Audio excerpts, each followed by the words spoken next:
Good morning, YouTubians. My name is Sarah, and welcome to another fun-filled day. This little girl behaves a little bit like a space cadet in front of this TV stand here. It's because she's lost her ball underneath there, and she will lay there and pout until I get it out for her. See that red thing down there? That's her ball. She won't even let me get it out.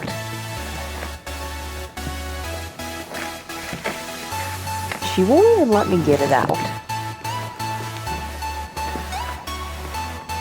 Now you got it lost again. I have to pull this out and vacuum. She's not helping the process.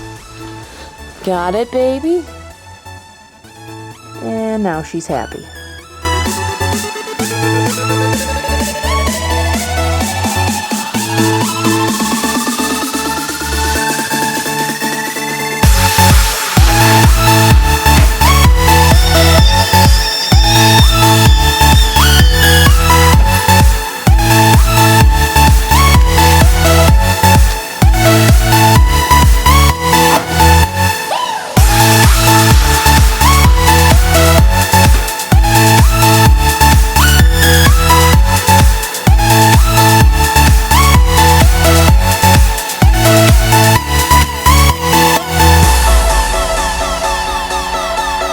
This might be the most appropriate mug ever.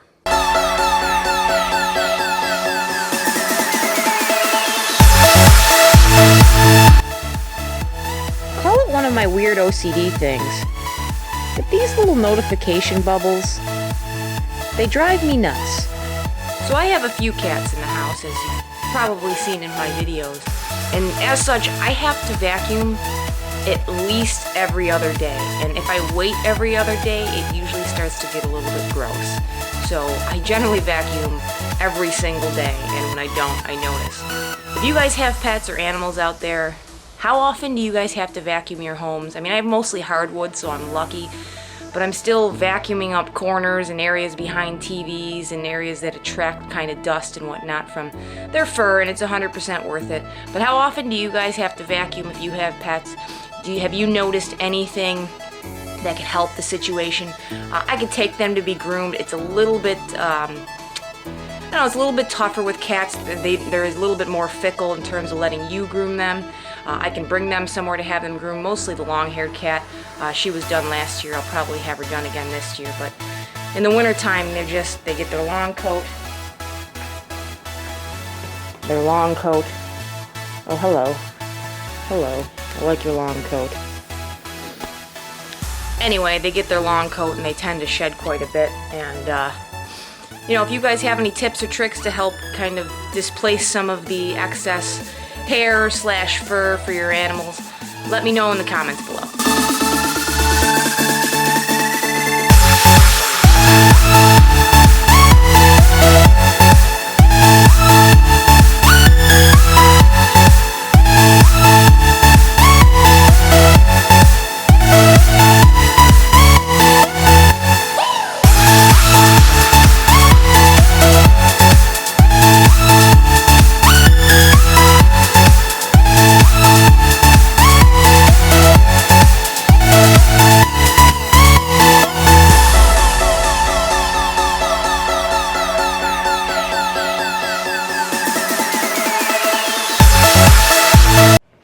Alright, now to the real point of the video. It's time for some Zwift. I'll set up real quick so you can kind of see what I'm working with here. I usually set up my Spotify in the background so that I can listen to music through the TV, and I put them through my Bose speakers attached. We've got a Zwift app that actually is loaded right to your desktop. Right now I actually have my laptop kind of ghetto rigged with a HDMI cable and a power cable so it can open up on my TV, so it's just kind of a little bit more immersive in terms of the experience. I have a 25-foot HDMI cable that is coming from Amazon, I think, tomorrow. So basically, I'm going to set it up so that I can have my laptop on my desk, and I'm going to run those cables covertly somewhere. I'll show you guys that when they come in, so that runs to the back of the TV, so I don't have to move my laptop from my desk. Another option is if you wanted to set your stuff up at home, you could set your laptop up right in front of you and play it right off your laptop. There is some interactive options in terms of, like, you can, I don't know, you could, you know, give other riders thumbs up, or you can ring your bell, or you can use your power-ups, which you can do from the computer itself. Especially if a touchscreen, is pretty easy to do. But I will show you kind of how I have mine set up so that it's both interactive, but I've got the laptop out of the way, and we'll get that opened up here. Sometimes it takes a few minutes to open up. There we go. I must not have clicked it all the way. And you have your option when you open it up, join a ride. I already have a profile here, and we'll get that opened.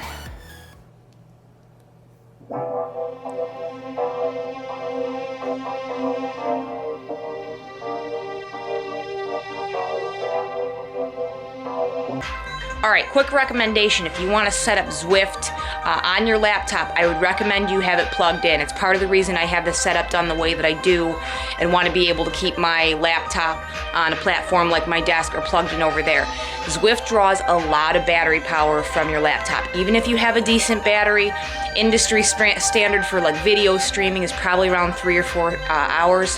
However, because of the intensity of the Wi-Fi streaming plus the Bluetooth interaction between Zwift and your bike or your trainer, it seems to draw a battery in about an hour. So I would recommend having it plugged in. I set it up for a workout the other day, and I was literally at minute 59 and a half, and my computer started going into hibernation mode, and the battery was pretty much drained. So if you're gonna set up Zwift on your laptop, try to have it plugged in somewhere. All right, the other half of the equation to get your whole system to kind of work together is your tablet. There is a Zwift app, and you can open that up. And that's basically the conduit for communication between you and your little, rider setup here and what's on the screen. It gives you kind of a computer setup if you don't want to set up your Garmin with it. You've got power-ups that you can use, which is a part of the game. A couple different pages. You can actually interact with the other players by using some of these commands here. This will show you the riders nearby. Once you get on a course, it'll give you like a whole list. And that's about it. But it's kind of cool. You can keep the laptop over there or over on the desk, and then you can have your interface here. And it'll use your power from your power meter if you have one, show you the speed that's on the course, how far you've gone, how many feet you've climbed, your time, your RPM, and your heart rate. Pretty much everything that you need. All right, what do I think of Zwift? It's gimmicky. It is a game. It's like $10 a month. It's kind of a clever way to make money from the cycling industry, people who generally have a decent amount of discretionary income for equipment and training protocols. That being said, it is really a pretty excellent idea in terms of a motivator, especially if you are somebody who lives in a climate like mine, where you can't ride outside, and sitting on your trainer and staring at a wall really, really sucks. And even using the virtual trainer app that I showed in my Power Beam review, it's interactive enough to keep you engaged, but you're still staring at the wall. So they've created kind of an outlet for you to train, and you can be socially interactive. You're interfacing with the screen, so it actually shows you kind of what terrain you're looking at. It just gives you something to focus on. So an hour of doing this passes by pretty quickly, especially if you're doing, a challenging workout, as opposed to an hour of just staring at the wall, or even watching a show where you're still like, okay, I'm very cognizant of the fact that I'm bored or my legs hurt, things to that effect. There's a lot of built-in motivational things in this construct, like catching other riders, drafting off other riders, finishing a climb.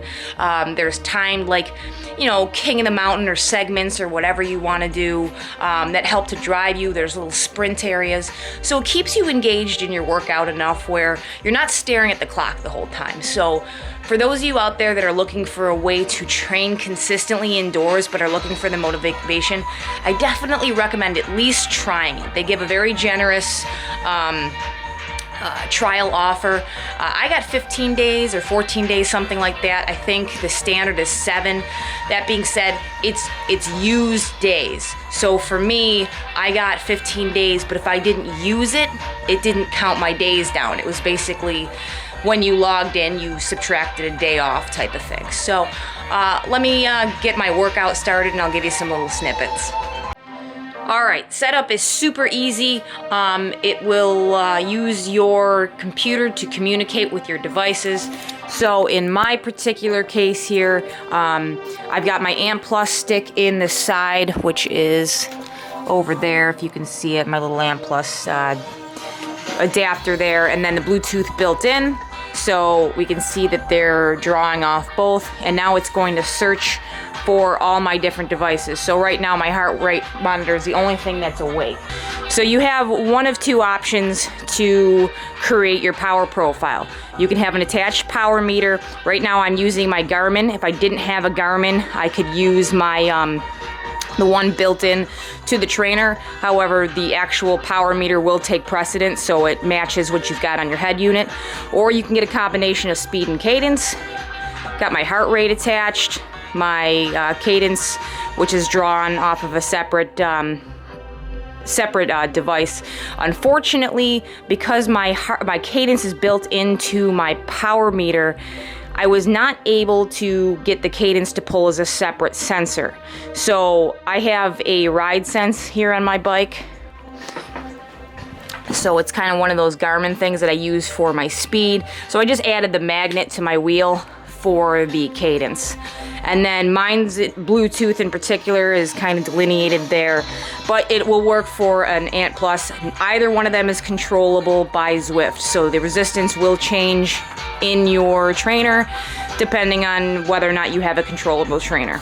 So you can definitely use Zwift without a controllable trainer, and basically what will happen, it will adjust your speed on the course as compared to your power that you're exerting, or even your speed and cadence if you don't have a power meter. You're not going to get the same kind of feel or tactile resistance in terms of when you're going uphill. It's going to force your cadence down, but what it will do is it'll force your speed down of your little guy on the screen. So you'll have to either exert more power or change your cadence to kind of overcome that. It's not quite as interactive and as fun, but it still works. Like, I know a lot of people who love using Zwift that don't have a controllable trainer.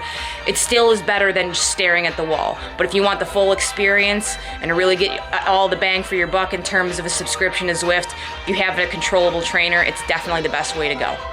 And if you see those, these are other riders that are riding right now. We've got 2 pros. You can actually join them on their course if you chose. You can just kind of click one of those guys on the screen and pop in with them. Another thing you can do is you can actually choose an event to join as well. Their group rides or their races, things to that effect. You can set some of these up. I haven't played with any of that yet, but I think you can actually set up a course with a group of people, or I can just join in with any of these particular events that are starting, like this one's starting in an hour, this one's starting in 2 hours, and you can scroll down over here if you're interested in that. I'm all paired up and ready to go. The last thing I need to do is kind of choose my ride. You can do one of two things. You can select a workout. If you click on there, there's actually preset workouts that you can decide based on how long you have to ride. Like, let's say you have less than an hour to an hour. You can choose one of these short ones. You can do FTP testing, 60 to 90 minute workouts, things to that. You can pick pretty much any one of these workouts here, and they're always being added. Shows you kind of the power profile. You can also pick an open-ended course. Yesterday night I did a mountain route that was about, at zone 3, it was about, I think it was like a 45-minute climb to that effect, something there. Obviously, I'm not going to hold my FTP, but if I had done a little bit higher interval efforts, I probably would have finished it faster. There's a hilly route. It's not super hilly. I think it was for like 4 laps. It was like 1,000 feet of climbing. I wouldn't really call that hilly. I haven't tried these other ones yet, so I might try this one called the pretzel, flat, things like that. Different types of profiles. I'll figure out which each of them is. I guess I'll try the pretzel today just for the hell of it. So I'm going to shut my big mouth and start my workout now. Just going to click ride here. And the timer's not going to start until I start moving. So I have a chance to walk back to my bike, sync up my computer. It parks you at the start there, and you can get going.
So mostly because I can be a real idiot sometimes, when reaching behind my TV to play with some of the plugs, I hit my damn eye on the TV, so I have a bruise there now.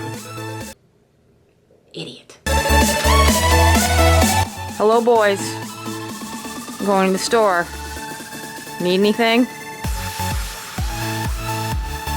You good? Okay. Yep, those are sufficiently ugly for today's escapades. What about you? Do you need anything? Catnip? Okay. Catnip then. This driveway is super icy. And I almost bit it. Alright, car's nice and warm. I gotta go to the bank, grab some cash. I need to go to either a 7-Eleven or a gas station and find $100 worth of holiday scratch-off lottery tickets. I gotta go to Walmart, grab a couple things, including a new kettle, and then I gotta go to work. Ready? Let's do this. There's not a doubt in my mind that that guy's gonna be at my house. There's an awful lot of people at the bank today. Wonder if they're giving away free money.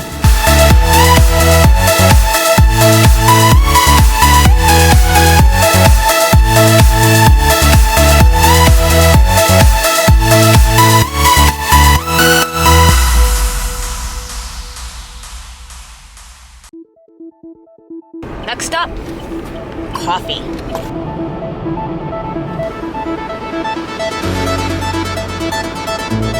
Thank you very much, you too.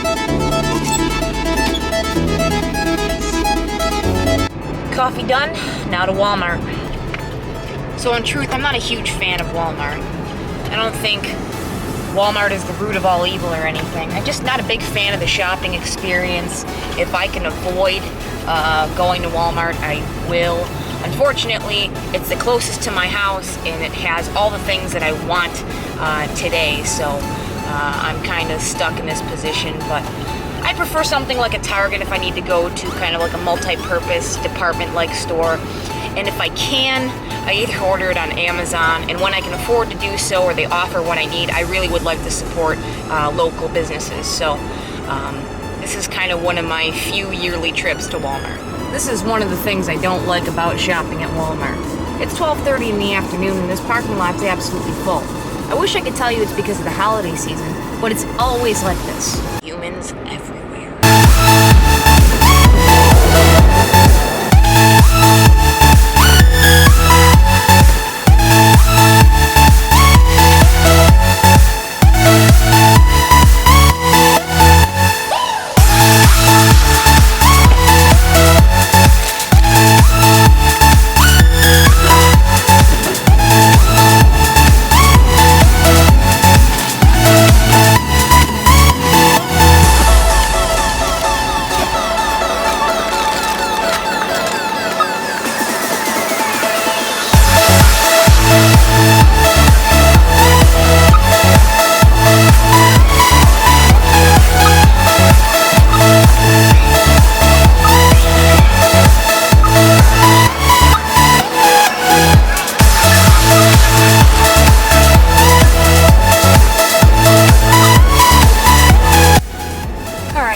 park done and dusted. Got my kettle, got my shampoo, got my toothpaste, cat treats, sponges, some candy for some work gift bags.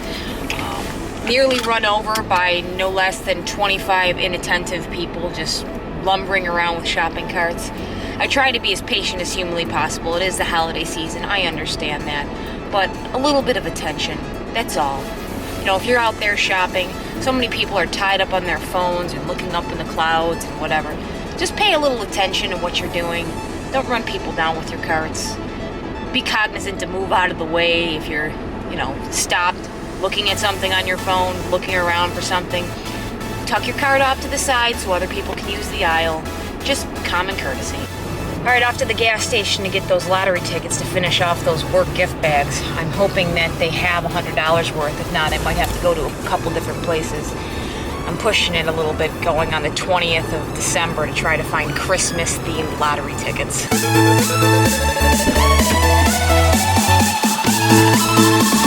As a non-lottery fanatic, it's always a little bit embarrassing to walk into your local gas station and buy 100 lottery tickets.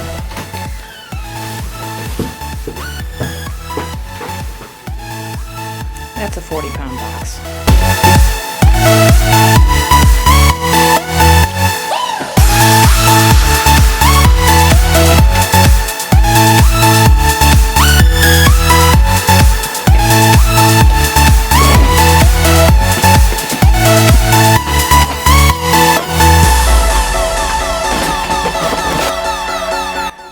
So in the box was 4 of these. They're mason jar mugs. My stepmother is really into canning and jarring foods. She's really good at it. She makes some great jellies, jams, salsa. She also jars up vegetables and things like that. So it's a super intense hobby for her. She's got a pantry full of it. So I buy her a bunch of stuff that's just themed for canning. I usually buy her a couple of boxes of jars because she's so generous with giving that to people that she, you know, runs out of jars for herself. So this is supposed to complement this. It is 2 large mason jars with spouts on them, and it's meant for entertaining. My stepmom is very much into entertaining. She has a number of summer parties. She just had her big Christmas party. So something like that for her to serve iced tea or water or any of the drinks that she wants to serve. And then with these as kind of a complement, as a, you know, a decorative area or what have you. So I think she'll really like that. You know, it panders to her hobby and what have you. I'm going to find her some nice, I think, glass straws, or some really nice, robust, like plastic, reusable, washable straws, just so she can put the whole thing together. That's what I got her for Christmas. That's what's in the box. Now I'm going to make some lunch and get ready to go to work.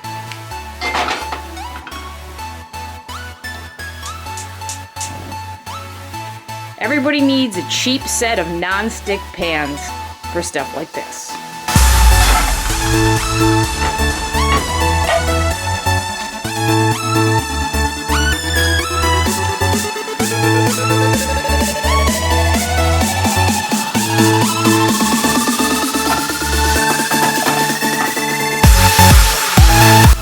Alright, I'm going to eat my lunch, take about 20 minutes to relax before I have to leave for work, and maybe catch up on a couple videos. But if you guys have any questions about Zwift, if you guys don't have it yet, I would definitely recommend doing the free trial if you're even at all interested in it. No harm, no foul. You don't need a credit card to sign up. You just log in with either Facebook or what have you. You can link it up with your Strava, your Training Peaks, whatever you want to do with that. Give it a try if you're curious about it. Like I said, any questions, comments, concerns, leave them in the comments down below, and I will catch you in the next one.